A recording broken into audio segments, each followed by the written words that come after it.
Welcome to episode 1 of the Sideline Surge, a daily sports podcast where two guys like us that never made it in between the white lines talk about sports from the sidelines. My name is Dustin with my co-host DJ here, and this is going to be a podcast basically entailing game recaps, sports news, maybe some prize picks, sports betting talk, everything under the sun sports basically, and then whatever we want to ramble about. But yeah, we're super excited about it. DJ, how you feeling about episode 1? I mean, honestly, I feel like you took the words right out of my mouth. I'm so stoked for this episode, really this channel, Sideline Surge, to get started. As you mentioned, just talking sports and talking bets. I mean, it's two of probably the greatest things in the world that we're coming together and just chit-chatting about. So I can't say, I'm so excited for this to get going. Oh, me too. I do want to say, since it is episode 1, you guys are probably not subscribed to this channel, a new channel at Sideline Surge, basically on all social medias. But especially here on YouTube where we are putting out this podcast/video podcast. So make sure you guys are subscribed. And every time you see us post a video, drop a like. Watch it first, but also drop a like. We would appreciate that. But yeah, we are super excited about starting this podcast together, me and DJ here. DJ, I want to start off kind of a little bit of an intro episode, guys. DJ, I want you to tell the people about kind of who you are, how you're kind of in this space, and why we're talking sports together. Yeah, so I actually, me and Dustin kind of crossed paths. So I currently run my own other channel with a couple of guys, my brother and a friend from back home called Boys on the Bench. And that's, if you see my Twitter at right below me, DJ_Boys OTB, that's my X handle there. And that's kind of how I got into this space of content creation. Kind of got into it with fantasy football, and then we're kind of doing a little bit more daily bets and everything else. So then I got really big into positive EV. That's how me and Dustin crossed paths. And then this is kind of where we're at today. Yeah, I've seen him crushing on his YouTube channel. And if you guys don't know, as seen below, we are powered by Daily Grind Fantasy, which is a PrizePicks, DFS, underdog, basically DFS tool that helps you find profitable plays plus EV plays on those apps by line comparing to the sports books to find good value on PrizePicks, underdog, etc. So if you guys want to check that out, we'll leave a link below to Daily Grind Fantasy for you guys to check that out. But yeah, so we'll be talking about sportsbook bets and PrizePicks bets as well throughout these episodes by using Daily Grind Fantasy to help us find those profitable plays. Yeah, found DJ crushing on the sports content side of things with some PrizePicks talk. Your fantasy football content was really great too. I think you need to get back to that a little bit because that was awesome. I know football season's not quite in play, but and we talked a little bit earlier that the NFL season is pretty low right now. But yeah, for me, a little intro on myself. I go by Sports by Dustin. Obviously, my name is Dustin. Just kind of my Twitter handle / handle for everything. I do have my own YouTube channel as well. My story's kind of a little bit lengthier, I guess, in a sense. I'll try and keep it short. But I started posting PrizePicks content a few years back. I think in 2022. 2022, yeah, that sounds right. I started posting just my favorite PrizePicks plays on YouTube. Got a little bit of traction. Came across Daily Grind Fantasy actually, and Matt Downs, TJ, and ended up really liking their platform. I was like, oh wow, this thing could help me find profitable plays and make things a lot easier. Started using their tools. Became close friends with them. Ended up coming on board Daily Grind Fantasy to help them, work on the tools and grow this website. And it's been a really, really fun time. Get to do cool stuff like talk about sports and bet all day. That's really fun. But then also kind of how our paths crossed. I ended up, finding you guys as your channel, Boys on the Bench.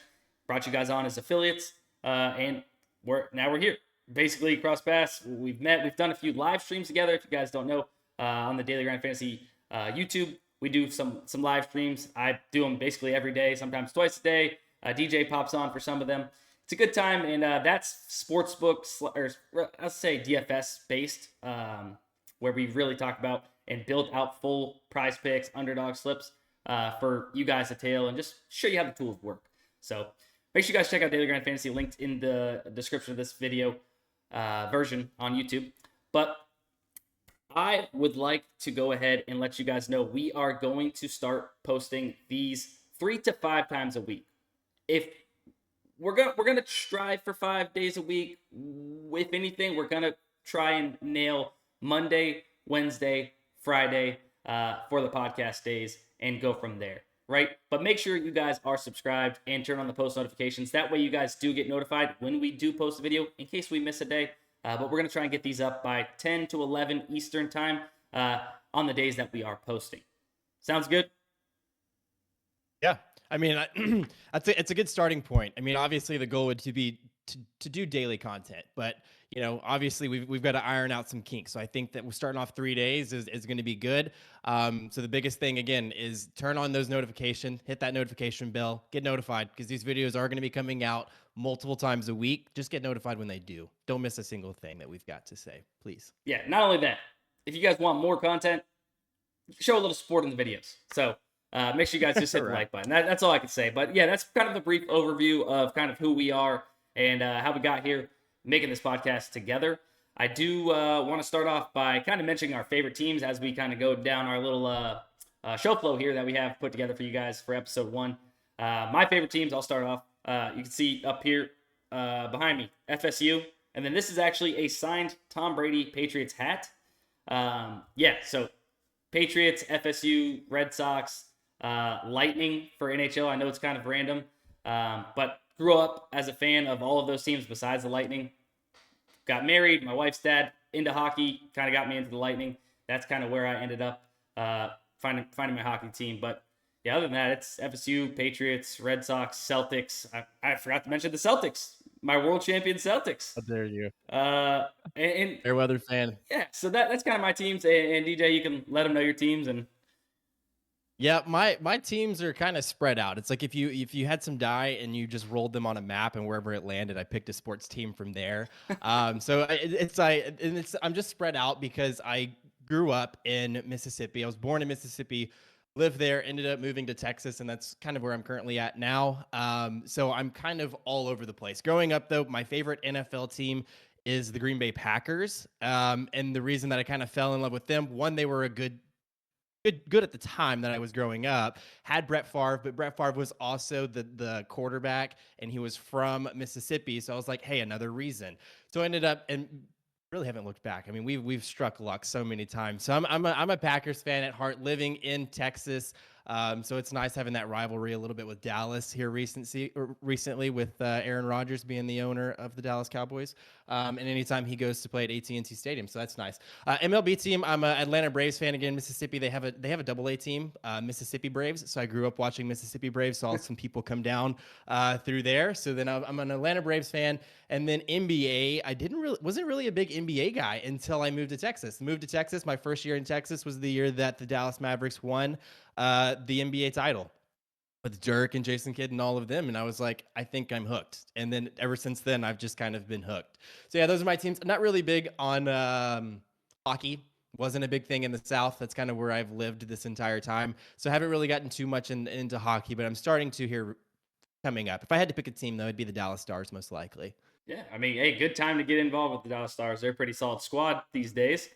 Yeah. I guess we might as well just jump into this. I mean, you just mentioned it. Yours was last, the NBA team, and the Celtics just beat the Dallas Mavs in the finals. I know we're a little late breaking the news to you guys because it's happened a couple weeks ago, and the Celtics have been champions for a little bit now.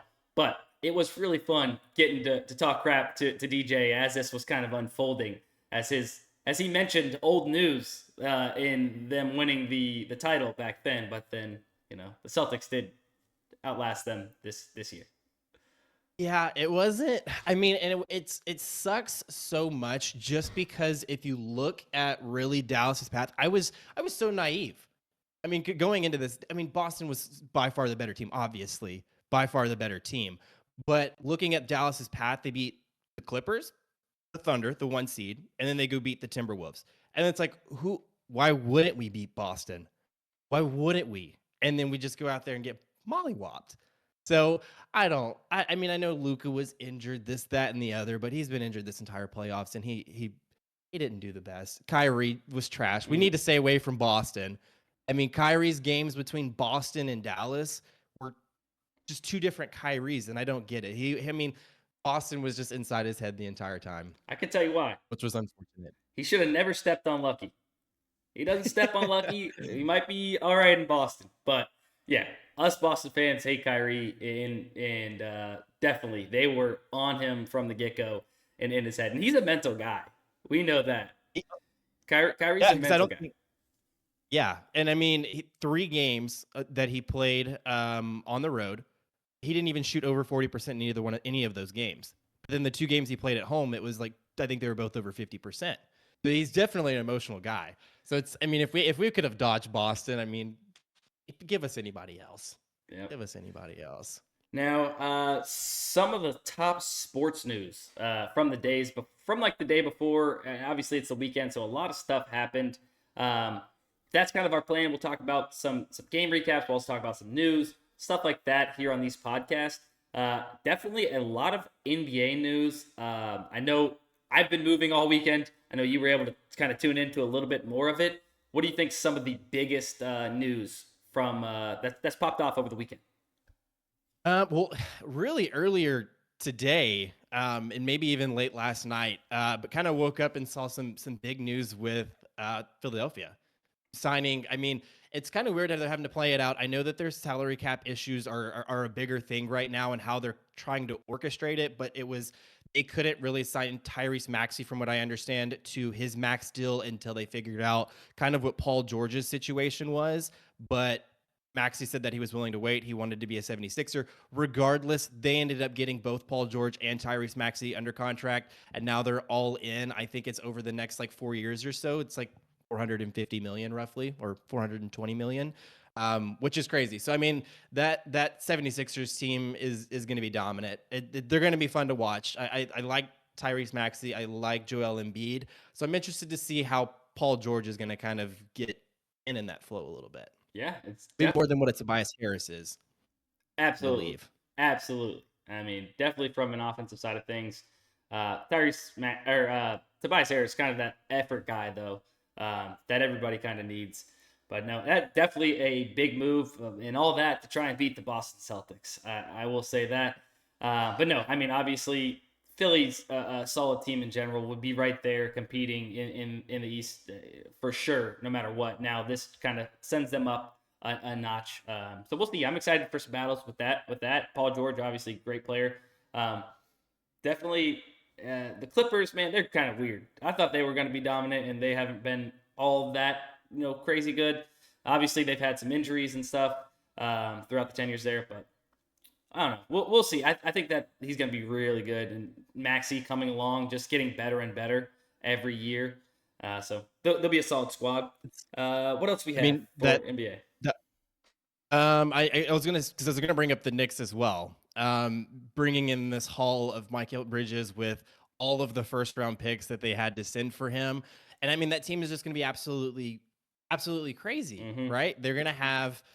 I mean, they now have kind of the Villanova squad, right? With Jalen Brunson, Dante DiVincenzo is now they're projecting him now in this lineup to come off of the bench, which is wild after this trade. And it's like easily probably going to be one. I mean, he's going to be one of the top like role players. I mean, he's not even a role player. He's going to average 30 some minutes a game. He's going to get starter minutes coming off of the bench. I don't know how they're going to figure out this rotation, but they're going to be absolutely crazy. Like this East has just gotten just loaded, absolutely loaded. They're going to be what Brooklyn wanted to be, I feel like. Right. And I mean, hey, maybe that'd be a good bet for sixth man of the year if you get some odds on it, possibly. Like, if he is coming off the bench, like sixth man of the year, like that'd be a real possibility. I mean, I think I seen something on Twitter. Couldn't tell you who it was from, so I'm sorry. But they were saying like, you could have got somebody better than Mikal Bridges, right? For that haul that they got. But as far as like a star or better offensive talent, maybe whatever it might be. But for this team, the fit that Mikal Bridges will be, I think is huge. You think about the great team. I mean, I don't want to boast about the Celtics like necessarily, but like in general, you have the dude that could shoot the three like crazy, Dante DiVincenzo now on the Knicks. You have the D guy, Drew Holiday, which Celtics play good D in general, but Mikal Bridges is one of the better defenders in the NBA. So you add that to a team that's got that score that can give you 40 a night sometimes with Brunson, which what a season he had, you know. And then obviously Hart, and then you get Randall back. They were able to keep OG. Like they thought that a lot of people on social media, the analysts thought that he probably was gone. He's back, so it's like they are a squad now too. So I think they got all the pieces. They hit all the notches that like the Celtics had, the D guy, the 3-pointers, everything that you can, the big man, obviously. Right. And I was about to say, I mean, I think that that's kind of the only issue is like a true dominant post guy that's on that team right now, just because Isaiah Hartenstein is currently a free agent. I know that they're working hard to get him back on that Knicks team. But it looks like he may honestly get bigger money. They've just got so much money going elsewhere. But that the true big guy is the Mitchell Robinson. I mean, I know Randall can slide down there. But I mean, like that's even like the Celtics. I mean, you have Al Horford sure as your center, but I mean, I feel like this is kind of a direction that they're willing to go, and then having a true big guy come in maybe 20 minutes, and that's where that Mitchell Robinson can kind of come in and make do. So the East is going to be fun, though. It's going to be fun. I mean, Boston's still going to be loaded.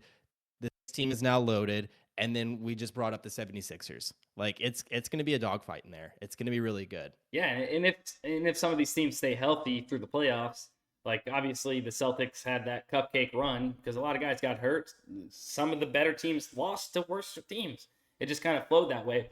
But everybody says the East is weak, and has it been in recent years comparative? I would say a little bit, but like starting to even out again. I think some players are coming to the East and making these teams even again. Which there's been battles, but in general, yeah. Let's actually, while we're on NBA, let me hit you with this. I gotta talk about Jaylen Brown. Obviously, Finals MVP. I've been seeing some of these clips on TikTok. I figured I'd bring a little idea here. So, who would you rather take right now on your team, or as a player as whole, right?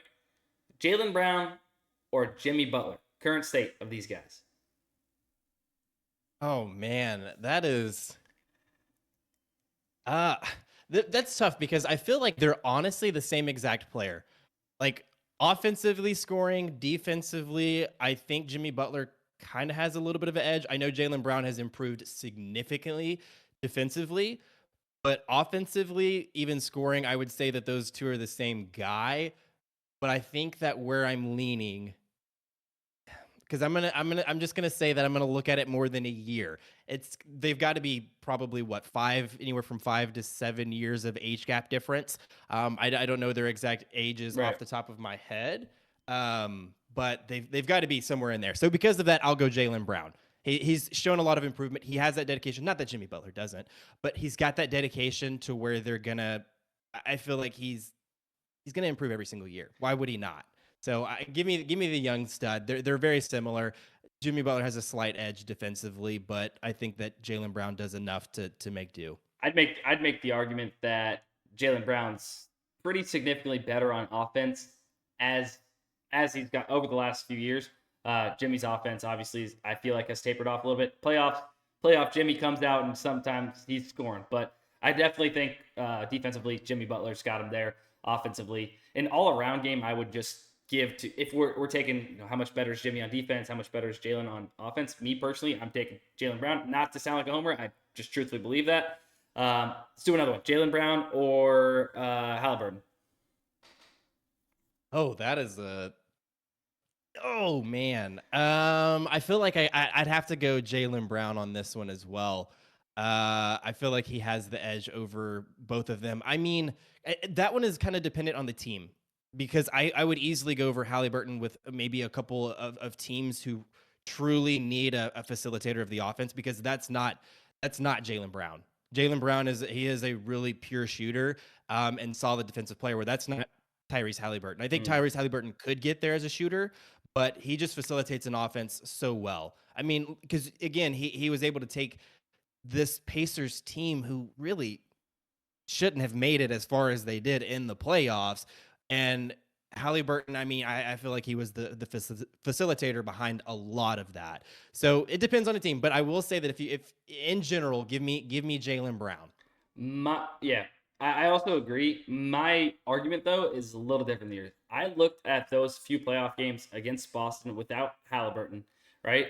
And we seen Nemhard just absolutely ball out and just kind of replace him. Not necessarily the exact same player, or exactly how Halliburton, plays his game, but just like I don't know, he seemed a little replaceable in that lineup. And honestly, I mean, Nemhard played phenomenal. So I I don't know. I just feel like that kind of solidified me on this one for sure. Obviously, we're talking about a Finals MVP here, but it's kind of tough. I was gonna go with a few others: Paul George, Donovan Mitchell. Paul George, obviously, in going to be in a new situation. Kind of hard to say. Is he going to be second option? Is he going to be third option now? That might have to do with things. Donovan Mitchell. I'll go with that. We'll skip Paul George. There's some question marks there. Donovan Mitchell or Jaylen Brown. I feel like that's a pretty solid one, and a lot of people could go hand in hand with this one. I will start off this time and say Jaylen Brown because I think Donovan Mitchell. He has that top end scoring potential, right? His boom games are better, but consistently, I feel like Jaylen Brown's a better scorer. Defensively, I'm honestly not too familiar with Donovan Mitchell's defensive game too much. Obviously, we know where Jaylen Brown's defensive game is, but I just feel like I'd rather have that consistent player than the boom or bust type of guy. And I just seen Donovan Mitchell disappear in quite a few games this season specifically. So maybe a little bit of recency bias, but I've seen him disappear in some games. So I would take Jaylen Brown. See, and that's probably where I lean a little bit more Donovan Mitchell, and I can't really speak to his true defensive presence as well, but I know that he was a part of that Cleveland team who was a top 3 defensive team, and I know that had to do a lot with the bigs down low with Jarrett Allen and Evan Mobley, but defensively he's good, and I think that that's where again he has the edge because he is a 5 to 7 assist type guy where that's not necessarily Jaylen Brown, whereas Donovan Mitchell, like you said, has that advantage to where he can score 30 points consistently in a lot of games. The clutch factor side of it is kind of a Debbie Downer, Mm-hmm. but that is the argument is because it's hard to truly assess Jaylen Brown because even if you were to put Jaylen Brown on that Cleveland team, if you were to switch roles, it's hard to say because that Boston team is just so good and he has so many compliments to him that really make him stand out. And I'm not trying to take away from him as a player because he is a very dominant player. I would love to have him on the Mavericks. Please come to the Mavericks if you're available. You are If you're available, listening. but we're not. Yeah, if you're listening. So I don't want to take that away. But if I had to pick between one of those, I would take Donovan Mitchell. I think that he's a guy. They're both team guys. You see Jaylen Brown hyping everybody up on the bench. So I don't know. That's a tough one, but I would lean Donovan Mitchell for sure. No, I hear that, and I guess I made it a little difficult. Different positions, right? Obviously, Donovan Mitchell being their number one guy, Jaylen Brown as he is Finals MVP. Like I mentioned, he's number 2 guy, and doesn't have the ball in his hands or as like a point guard would necessarily. So assists and such, but yeah, no, I think there's arguments to both points. And I preface that, right? I think depending on who you ask, it could go either way with that one. Yeah, no, that was awesome.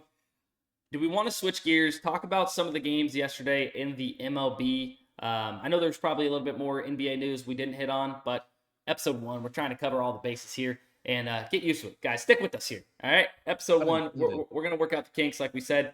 Hopefully you guys are enjoying this episode already, and let's keep it going. Yeah, so I will go ahead and just kind of read off the scores from the MLB yesterday. My beloved Red Sox finally beat the Padres after getting waxed a few days. The Braves, your Braves, lost to the Pirates. Phillies beat the Marlins. Yankees 8-1 against the Blue Jays. Astros won 10-5 against the Mets. Rays 5-0 against the Nationals. Brewers 7-1 against the Cubs. They won. Royals beat the Guardians 6-2. Rockies 5-4 against the White Sox. Cardinals win against the Reds 2-0. Giants 10-4 against the Dodgers. And Angels lost to the Tigers 7-6. Close game there. Twins did beat the Mariners 5-3. Diamondbacks 5-1 over the Athletics. And then the last game of the night, and probably the biggest talking point of the day in MLB yesterday, Rangers beat the Orioles. DJ, what happened in that game? Oh, Wyatt Langford. He went for the cycle, first cycle of the season, and it was nice to see him get going. I keep up with the Rangers, obviously, because I am in Texas. So Wyatt Langford kind of started the season off a little crazy, but he's been lighting it up. I believe, if I'm remembering this correct, he went in order: single, double, triple, home run in the bottom of the eight, or top of the eight. Sorry. So it was nice. He went on even interview, and that was like, home run was obviously the most electric part.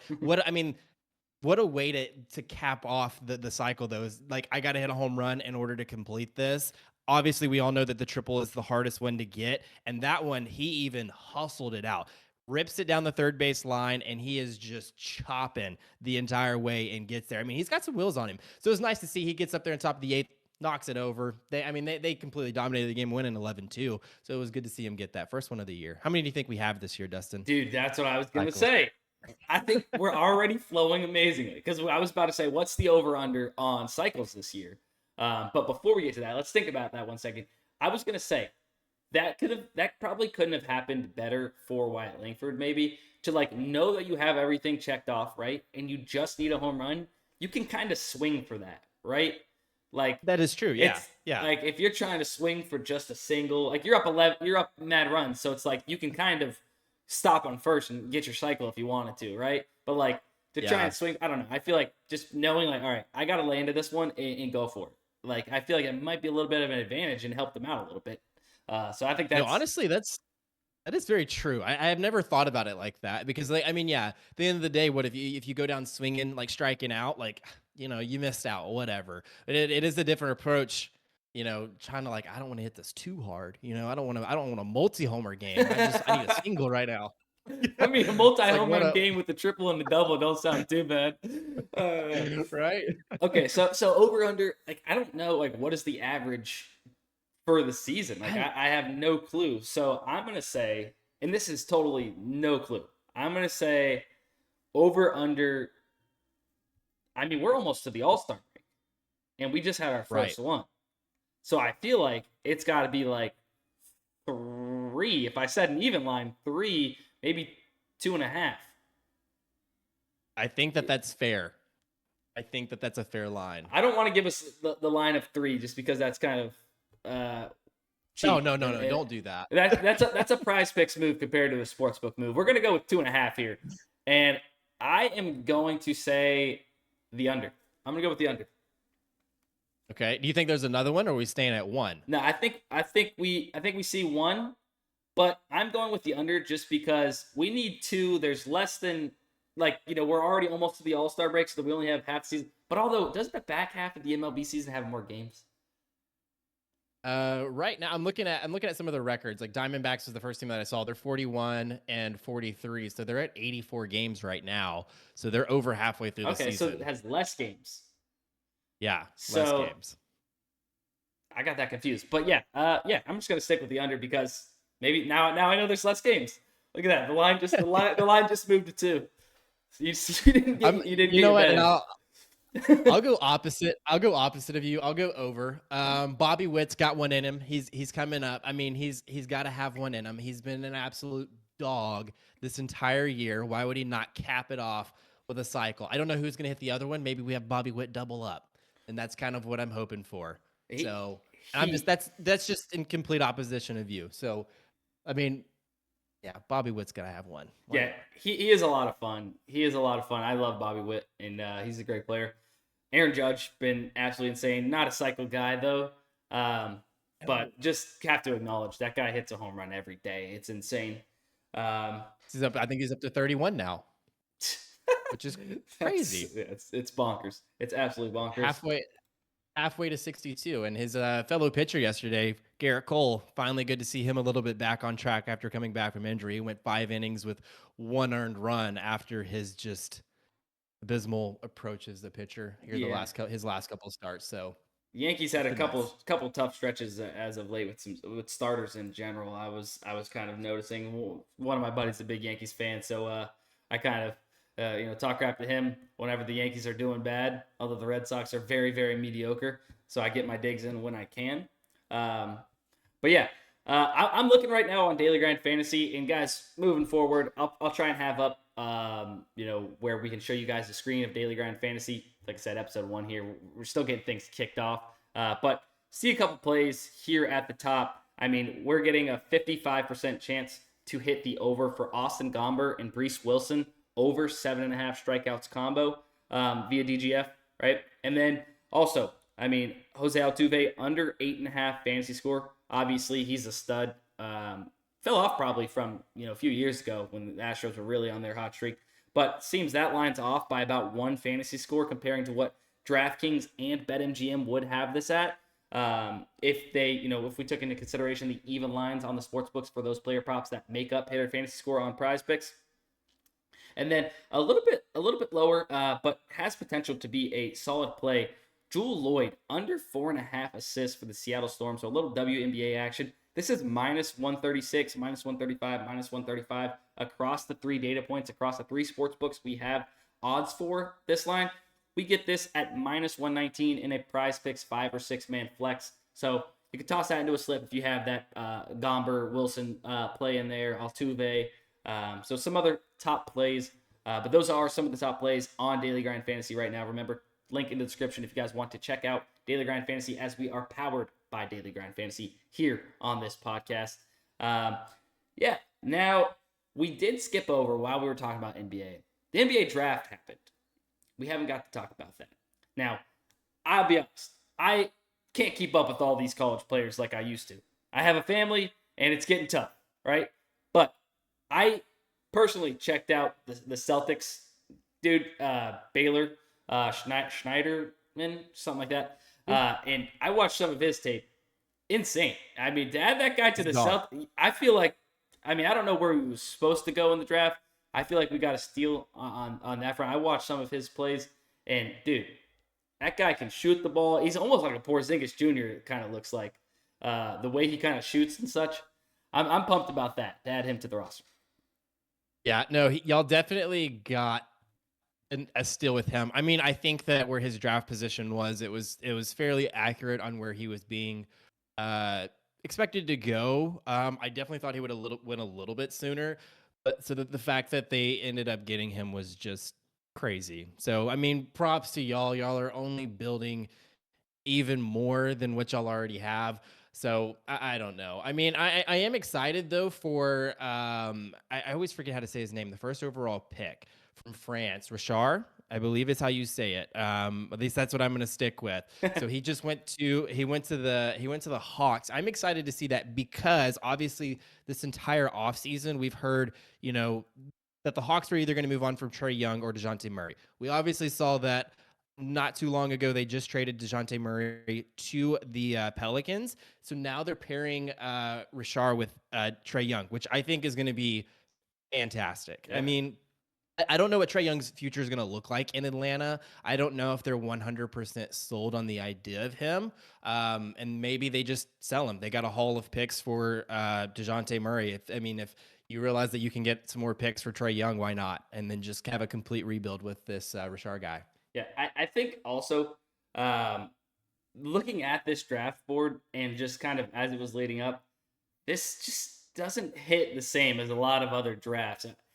I'll be the guy to say it. This just doesn't look like a great draft class based off name and hype around these players. And some of these top names, it's like before, the prior years, like we knew that the top 3 guys, and they were like, okay, who's going 1, who's going 2, who's going 3 between those couple guys. And I just feel like these aren't exactly that. And maybe some better knowledge college basketball guys are like, dude, you're crazy. I don't think so. But it's just the top guys that had hype weren't even some. Obviously, Sar and a couple of these guys, were talked about. but not to the level that some of these like Brandon Miller and that draft class even just recently. Like I Right. feel like they were just talked about so much more, and maybe it's because the top two guys are from France. We just didn't get as much coverage on them being in the United States. Maybe that had something to do with it. But like some of the guys that I know, obviously Shepard, Klingon from UConn, Zach Eady, um, Ware, Jared McCain, sorry. Some of those guys that got the most hype and talked about here, on our coverages, like they're going a little bit later than like what some of those other studs were going in some of the prior drafts. I feel like. Yeah, I will agree. This was probably one of the NBA drafts that I didn't really pay a ton of attention to. And it's just, and again, I think it is one of those regional things. Obviously, being in America, the top two guys being from France that the most talked about, looking even at the top 5 picks, like you had said, the top 2 are from France. The 5th pick, Ron Holland, was a G League player. And I don't keep up with the G League, so I don't know too much Right. about this guy's career. So then you're looking at 3 out of the top 5 picks, 3 out of the top guys talked about, and I don't really know too much about them. I know that they're fun, exciting prospects, but obviously, whenever I'm not invested, it is one of those things. So I don't know. I am excited to see Zach Edey though going to Memphis. Yeah, I for think sure. that'll be fun. I think in general they're the top guys for a reason, right? These NBA scouts and such know that. Obviously, we're talking from the sidelines, right? Right. And they know a lot more than us, so I'm sure they might pan out to be some good guys. We've also seen plenty of draft busts, but a Woj bomb was just dropped. I'll call it a Woj water balloon, let's say. Uh, Jalen Smith has agreed on a 3-year deal, $27 million contract with the Chicago Bulls. So nothing too Okay. crazy, but just happened to happen while we're live or filming this podcast, let's say, because we're not live. But yes. Um, Other than that, obviously, I think the biggest takeaway from that NBA draft, though, which I'm curious, is the Bronny James we didn't talk about being him. drafted at 55. I know that was kind of a controversial thing, especially because did you see got drafted? I mean, obviously, I know what people are going to say, but did you see he got drafted over his USC teammate Boogie Ellis, who Oh, his stats compared to yeah. Bronny's? Because Boogie Ellis went undrafted. I forgot where exactly he went as an undrafted free agent, but regardless, he went undrafted, and then Bronny gets drafted at 55 to the Lakers. So it's just crazy because their stats. I mean, Boogie Ellis nearly had double, triple what Bronny had in USC this last year. So Yeah, a little clearly, tough. And I feel like I don't know if you've seen this, and people probably watching may have seen it surface on social media, but did you see Pat McAfee talking about this situation at all? no, I did I not. feel like it's probably the best take, right? He's LeBron James' son, right? This is how business works. This is how it works. When you come out of college, sometimes people have a hard time getting a job. A lot of times it's about who you know, right? Right. And if you're LeBron James, like he said, if there's anybody in this league that deserves a favor or a handout, it's probably LeBron James, who's carried the league on his back for years and years and years, right? If he's like, go get me my son, okay, let's scratch his back. He's scratched ours for all these years. If there's anybody that's going to get a favor, it's LeBron James. And honestly, you're LeBron James' son, you're probably going to get a little favoritism, right? As is, if I went to high school, right, with I don't know, work done son. I'm just throwing out a random name, and we're on the football team together.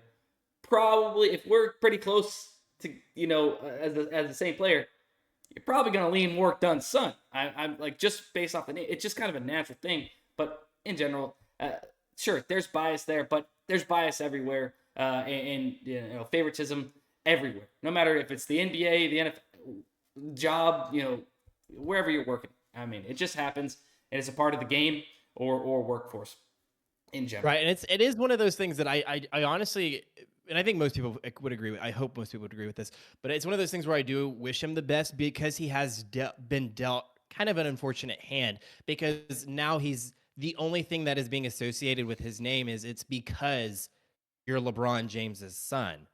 That's the only reason that you're here. So now he's already entering this league day one at a disadvantage, and he feels like he has to prove himself. And that's what I'm saying. I really hope that he does. I don't love the Lakers, so I really wish he would have went elsewhere, because then I really would have been a big fan of his. I mean, I'm still going to be rooting for him. Yeah.